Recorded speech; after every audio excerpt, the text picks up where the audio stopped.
Good morning, everybody. Welcome to the OK Grognard Show. It is Thursday, October 10th, 10 a.m. Central. It's almost quarter after.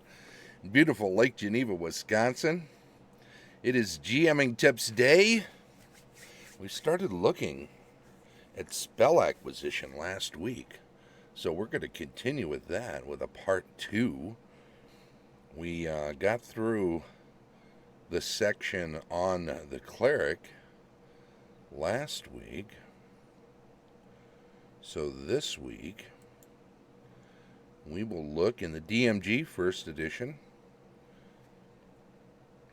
Where are we at here? Man, we're all over the place, huh? Alright, let's try that. That's not so bad. This could be a little brighter, a little lower. I don't know. Anyway, we want to look at this anyway. So, there we go. Magic user spells. That's the stuff. That's the stuff. Alright, acquisition of magic user spells. Inform those players who have opted for the magic user profession that they have just completed a course of apprenticeship with a master who was of unthinkably high level, at least 6th. Having been a relatively apt pupil, worked diligently, and made every effort to please, master or mistress, as the case may be, was kind enough to prepare a special present for the character before he or she goes out into the world to seek his or her fortune. At this juncture, request the player to ready a piece of paper which will go into his or her records as a permanent fixture. Should have put quotes around that. Instruct the player to entitle the page First Level Spells Known. And this is where we start, right? It's all about what spells a character knows who is a magic user. While the intelligence of the player character will dictate how many and which spells can be and are known, this knowledge is not automatic. Each and every spell, except those which, quote-unquote, master was generous enough to bestow upon the character, must be found somewhere and recorded in the character's spell books. Thus, if Redolent, the prestidigitator, Redolent, Redolent, the prestidigitator, Intelligence 15, has a repertoire of 7 spells and finds a scroll with yet another, there is a 65% chance that the spell can be understood by that worthy.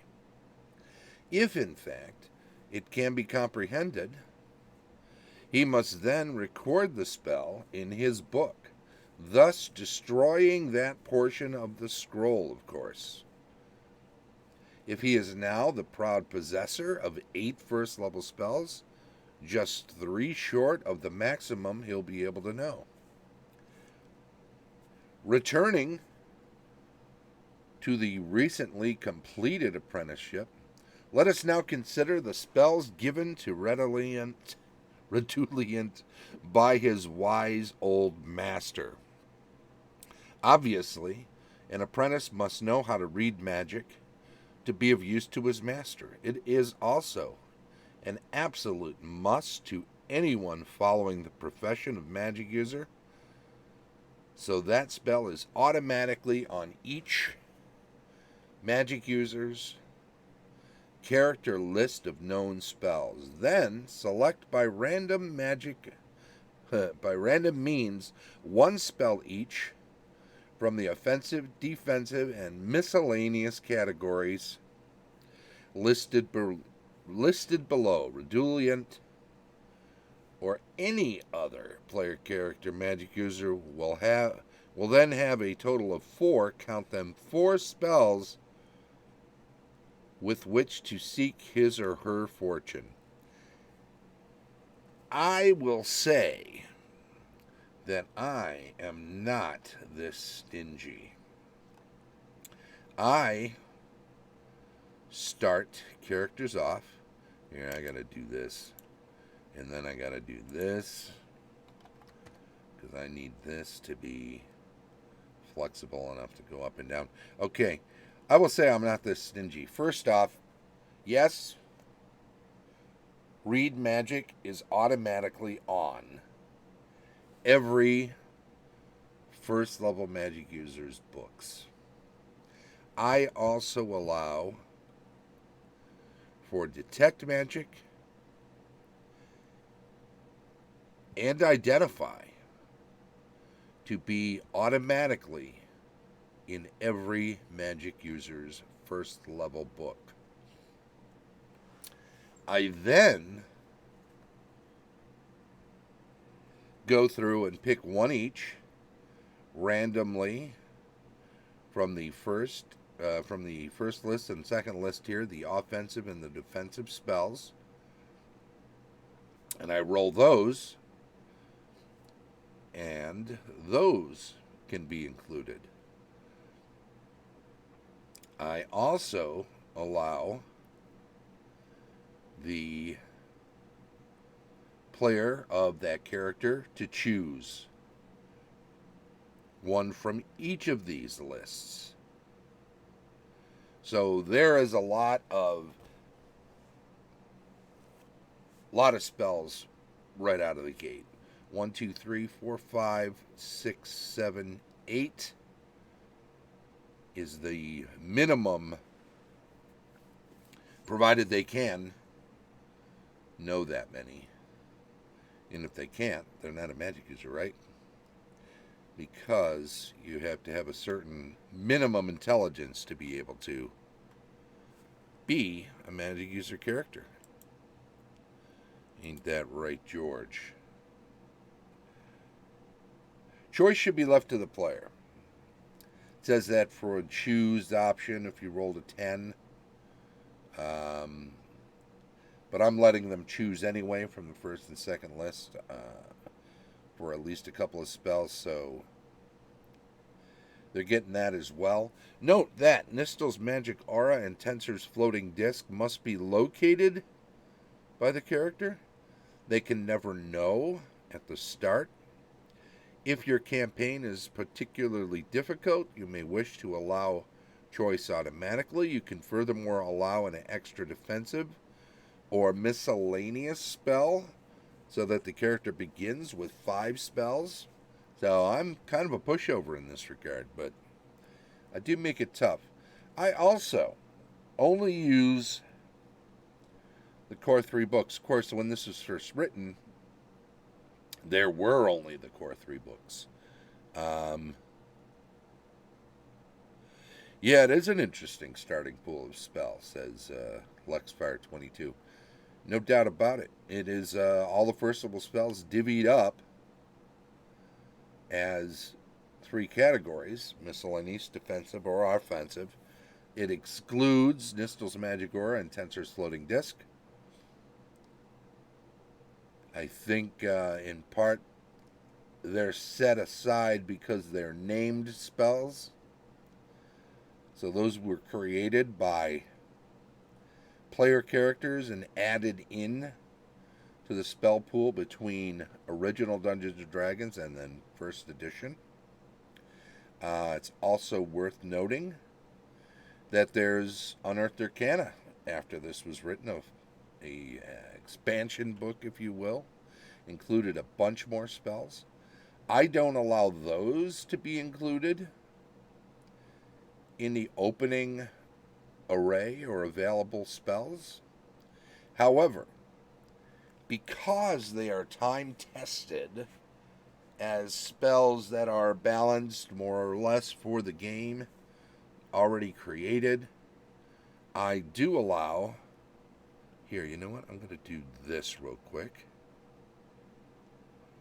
Let's see, how about that?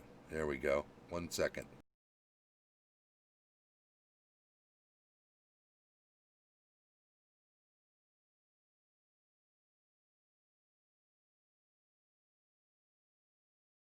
All right, pardon me.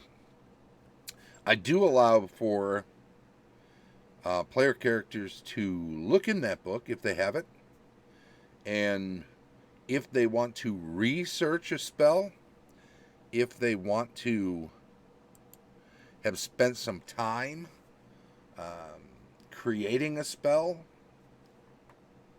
then they can utilize spells from that book, either the way they are, in which case they'll probably get rubber stamped as approved after they've put the time in of creating a spell or researching it, or they can take a spell from there as a sort of template and make some adjustments to it. It's real popular for somebody to change the type of energy to make a spell that does, let's say, fire damage to do some electrical damage, or something in that way where the effect is visibly different, but physically does the same kind of damage or has the same effect. Um, just a very similar spell. Luxfire says, of course, a magic user gets one per day at first level, so they have to choose wisely. That might be more difficult with larger pool of spells. Yeah, it's true. I think it's spell acquisition though. When a player is getting a slightly larger pool to start with, whence they choose their one spell per day. Having that larger acquired number of spells in the book might present, it might present a little more difficulty if they have multiple spells from offensive, defensive, or miscellaneous. I think it just makes them a better first level character overall. Having the variety makes them more flexible. Certainly,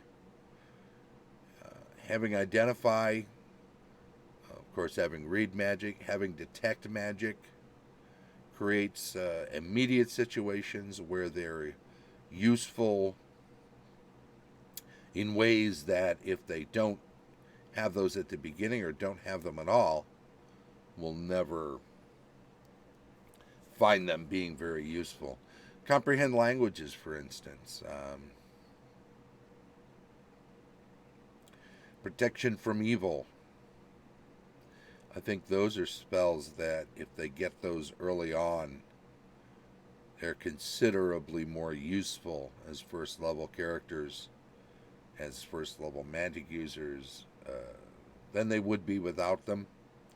So too, Charm Person is a particularly dangerous spell for a first level, right? Light, incredible. Sleep and Magic Missile are just ideal spells to have if you're only going to have one spell. They're just overall incredibly useful. Automatically being able to hit with Magic Missile is, and maybe some of this is GMing tips, maybe some of this is player tips, right? But I think most people that play flat out know that always being able to hit with Magic Missile at first level is an incredibly good bonus to have. If some creature is tearing the party apart, even at first level, they may be able to do a lot of damage, or they may have multiple ways to hit, but they can't necessarily take a lot of hits. And if you can at least score a hit on one of them with a sword, and then fire off a Magic Missile, you're probably putting something down that you're facing at first level pretty quickly, and that's much better than allowing it several rounds to tear into a party. Sleep, so too, sleep, if you have a, being able to knock down up to 16 first level or below creatures, taking out a bunch of goblins or kobolds. Um, Incredibly helpful considering how much damage they can do. They might not be able to hit very easily against the heavily armored people in your party, but when you get to roll 4 or 5 times with small missiles, even, um, those percentage chances of hitting add up pretty quickly. Um,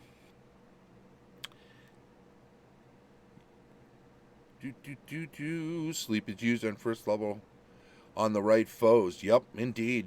Absolutely. Just picturing the MU that picks defense and needs that magic missile. Yeah. Some of these I wonder about when they call them defense. Obviously, hold portal. Jump, I suppose, seems pretty utilitarian. Affect normal fires. Jump is kind of defensive, I guess. Maybe I'm underselling it. Ventriloquism, though,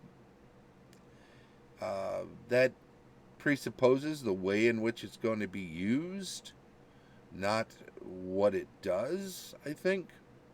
So, might want to think about those as not necessarily defensive spells.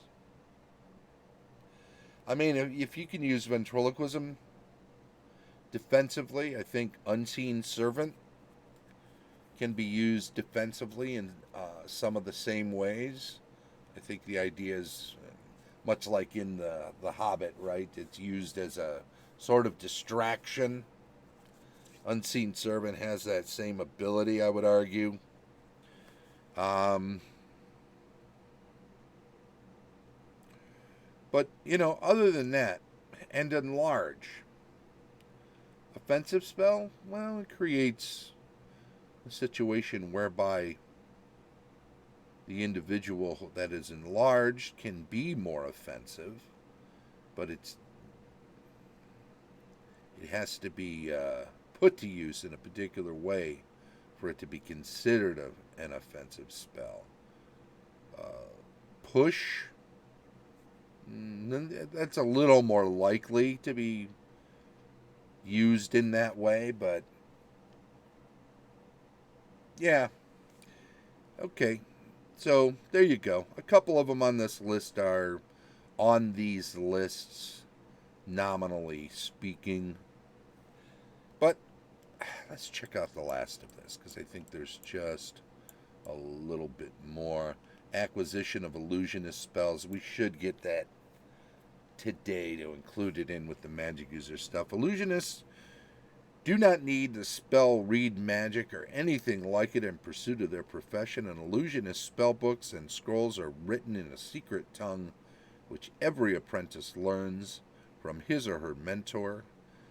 This arcane and difficult language is common to all phantasmal magics and is necessary for illusionistic conjuring. When an illusionist gains read magic at the 14th level, along with several other first-level magic user spells, this merely allows him or her to utilize magic user scrolls that contain spells different from those on the illusionist's list.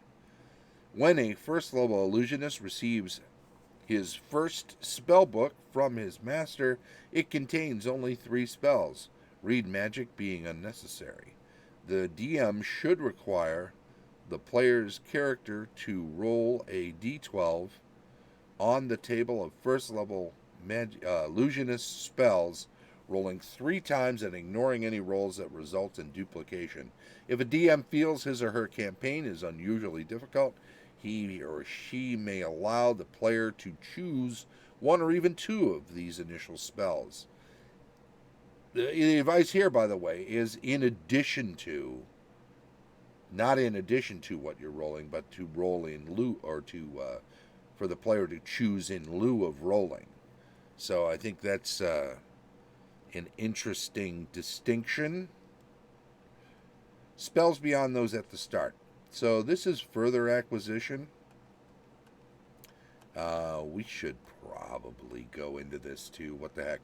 Naturally, spells beyond those at the start. Naturally, Magic user player characters will do their utmost to acquire books of spells and scrolls in order to complete their own spell books. To those acquired, the Magic user will add one and only one spell when he or she actually gains a level of experience. Therefore, most will be frantically attempting to purchase or cozen from non-player character Magic users, or even from other player character Magic users, additional spells. So, how you handle NPC Magic users is of the utmost importance.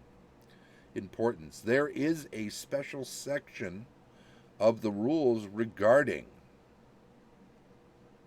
non-player characters, and you should follow the suggestions therein carefully. By doing so, players will find that their Magic user characters are unable to acquire new spells at worst, or must pay so dearly for them in money, magic items, and quests that the game is hardly worth the candle. Of course, they will pay the price nonetheless, and that will help you to maintain the campaign as fresh and challenging, as it will rid it of excess treasure and give player characters reason to adventure at the same time. I'm not super strict about this.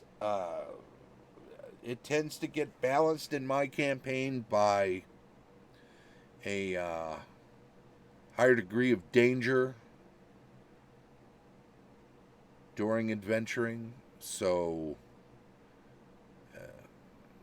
having Magic users, especially at lower levels, that are a little more resilient and a little more flexible, just brings them up to par with the other characters. Anybody who can wear armor has such an advantage over anybody who can't in games where there's a lot of combat, or a good amount of fair amount of combat, average or more amount of combat, shall we say, and I tend to have a lot of combat. That them being able to have a few extra spells in their arsenal, even if they can't cast them, overall does make them more resilient, I have found. Superior players will certainly cooperate, and I encourage this too. If I have a large group, 6 or more, there's a good possibility there's going to be more than one spell casting Magic user type. Whether they're multi-class or they're intending to rotate out of the Magic user to dual class, then at least we've got a couple of first level books, not necessarily identical. In fact, in all likelihood, not identical, even though they both have Identify, Read Magic, and Detect Magic. They will have other spells. In fact, if you're starting a game with 2 players that are both Magic users, I suggest you tell them to coordinate how they're picking spells for their books, so that they don't have any duplicates, so that they can gain spells from each other. The more players, the more monsters, the more combats. And so, if you have more players, such that you have more Magic users, in all likelihood it's going to be a more dangerous campaign, and you want them to be even more prepared.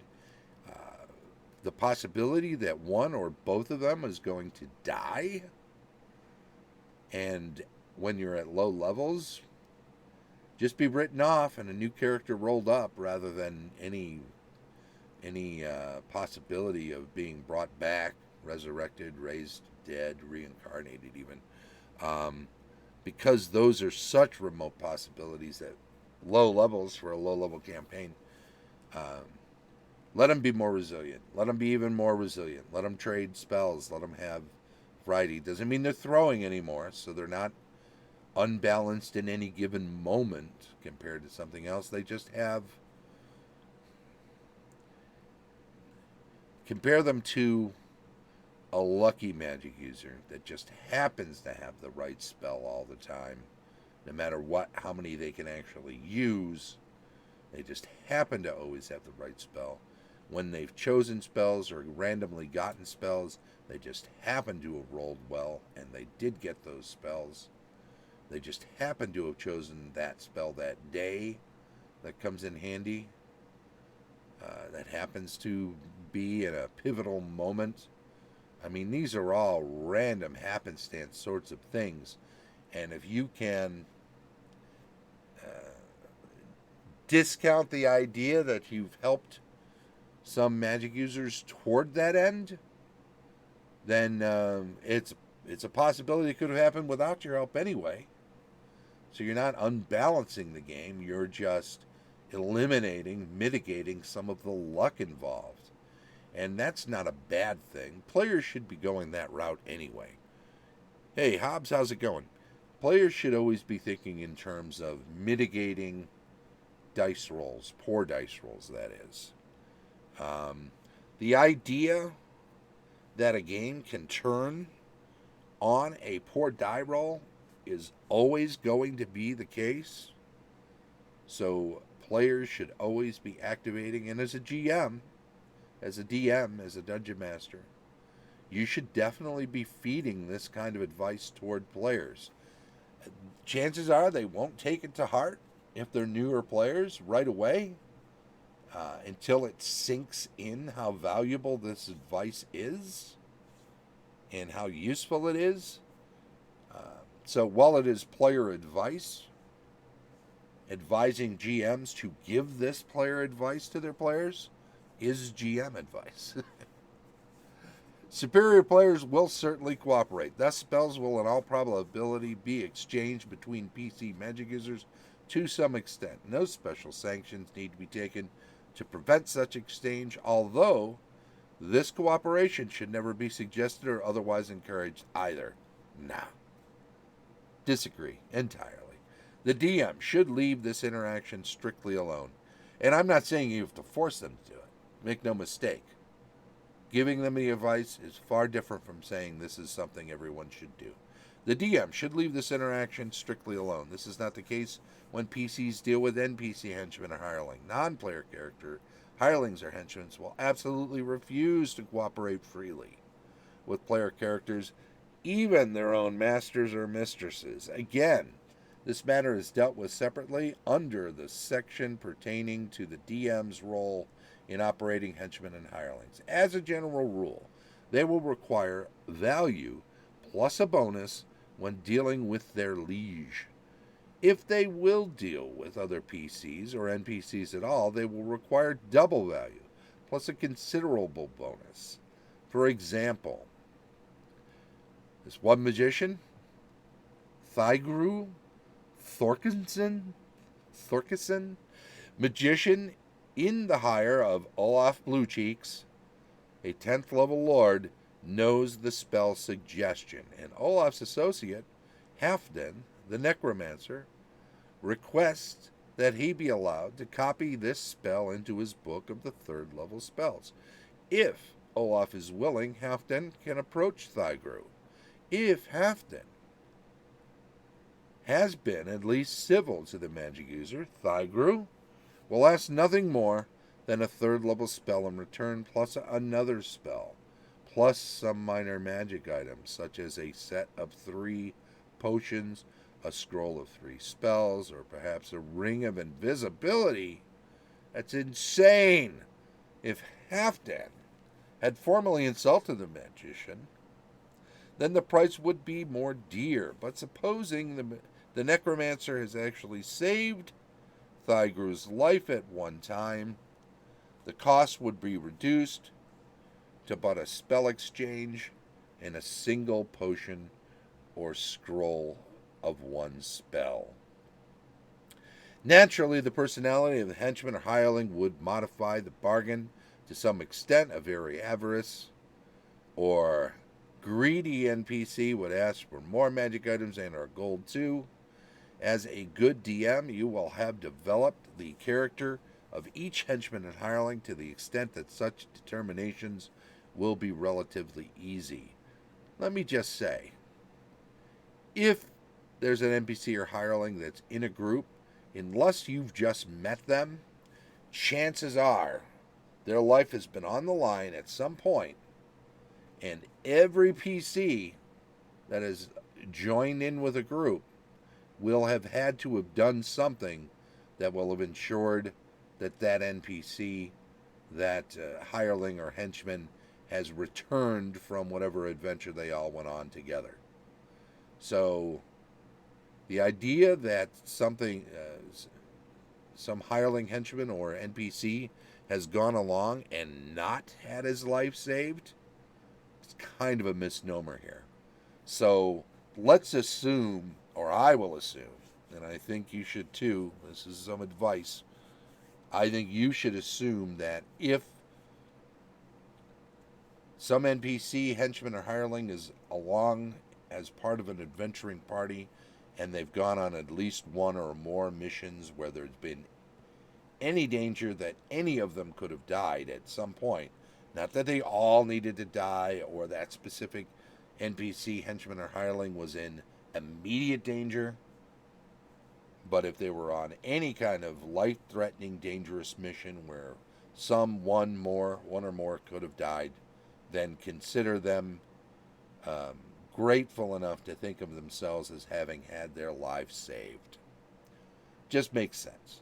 They're glad to have that person around. They are glad if they can do anything to contribute to make that party stronger, because it ensures their own income and ensures their own survival. And after all, they're meant to be representative of characters much like the other characters in the party. They are meant to be representative of characters that simply don't have a puppet master, a player, controlling them. They have the same sorts of goals and needs and wants and desires as player characters should have. So, being part of a stronger group and being able to achieve those goals more readily should be baked into their DNA. If they can do anything, and I'm not saying they should just do this freely, but if they can do anything that is a straight up balanced trade, one spell for another spell, if they were run by a player, it would behoove them to do that. Now, maybe they wouldn't just give the spells away, but trading one for one, they're already being allowed to tag along and gain experience with a party that should make their lives easier just by virtue of being part of this solid, stronger group. So it only makes sense that they would want to find some way to contribute, to prove their worth, so that they're continued to be asked along on these adventures where they are gaining huge benefits by being part of that group. Finally, the ramifications of spell scarcity are bound to aid your campaigns, and not only with regard to excess treasure and magic items.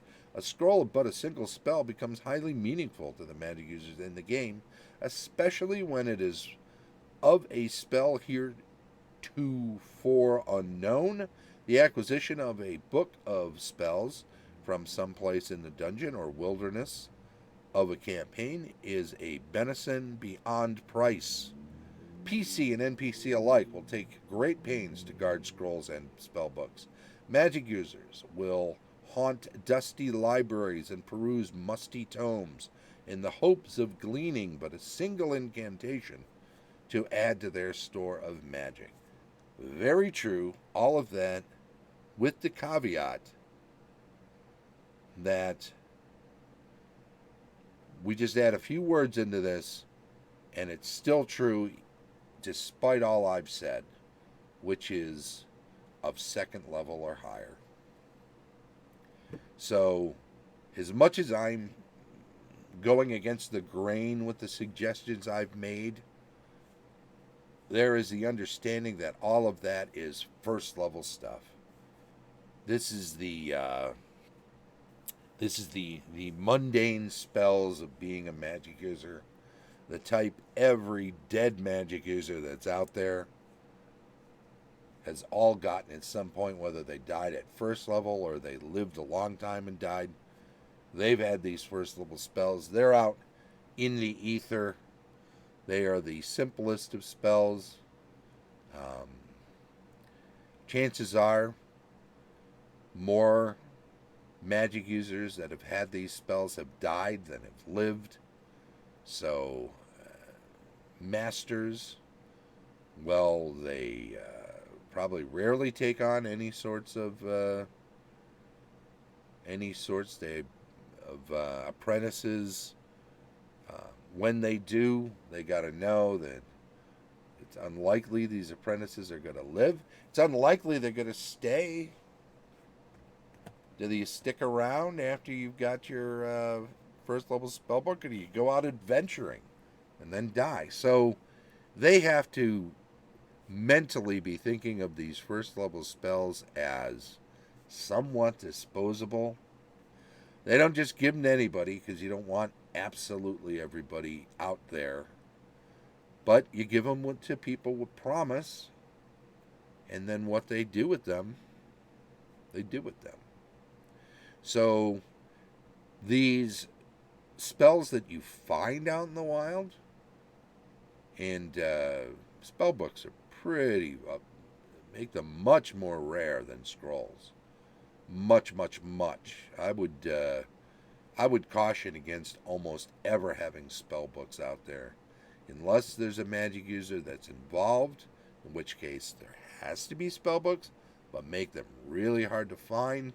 Don't leave them just laying around. Most magic users shouldn't be that careless. Think about the alignments of the magic users that are being fought, if they are. Even a chaotic, though, even a chaotic who is whose general demeanor is slovenly or careless, would still protect. If they're protecting anything, it's got to be those spell books. So they should be extremely well hidden, tough to find, even in cases where they do exist in treasures because there is a magic user involved. That's the point. That's the point.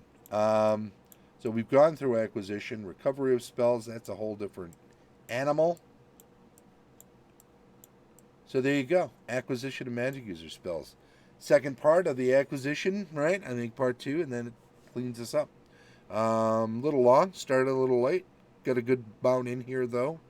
Magic user stuff's a little heavier than clerical stuff, and requires a little more advice, and of course illusionist spells on top of that.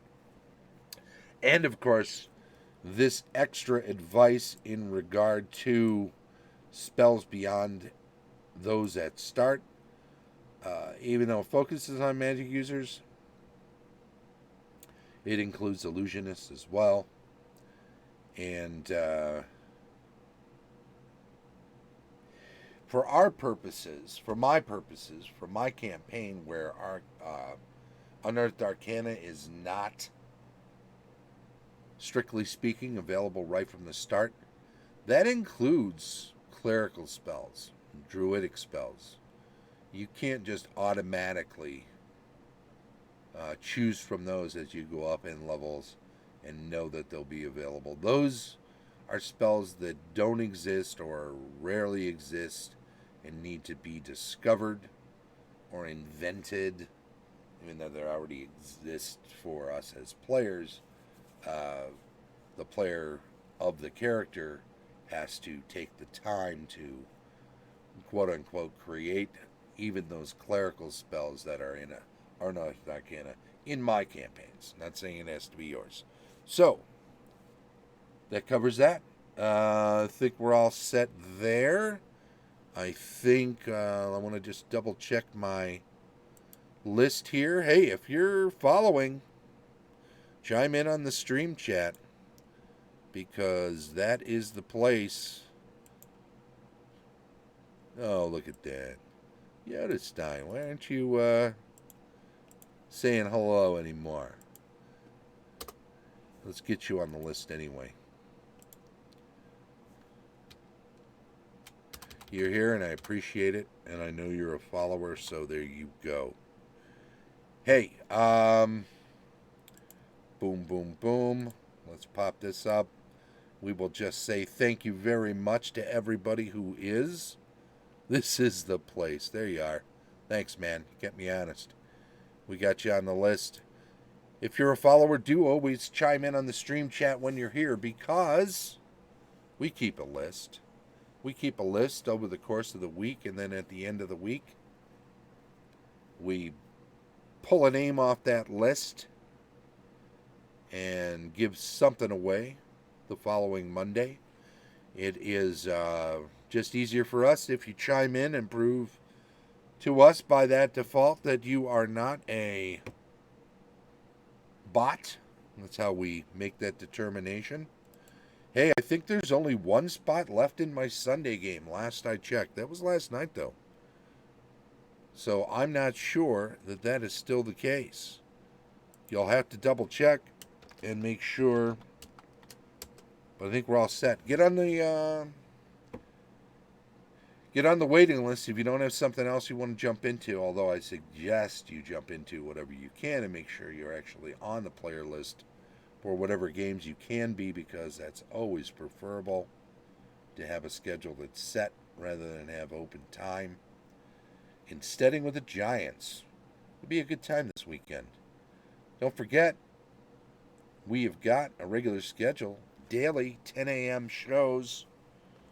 Sometimes we get a little bit of a late start like this morning when something comes up around the old homestead, but rest assured I will get some word out if I cancel a show, and that I don't think that's happened yet, so try not to cancel, that's for sure.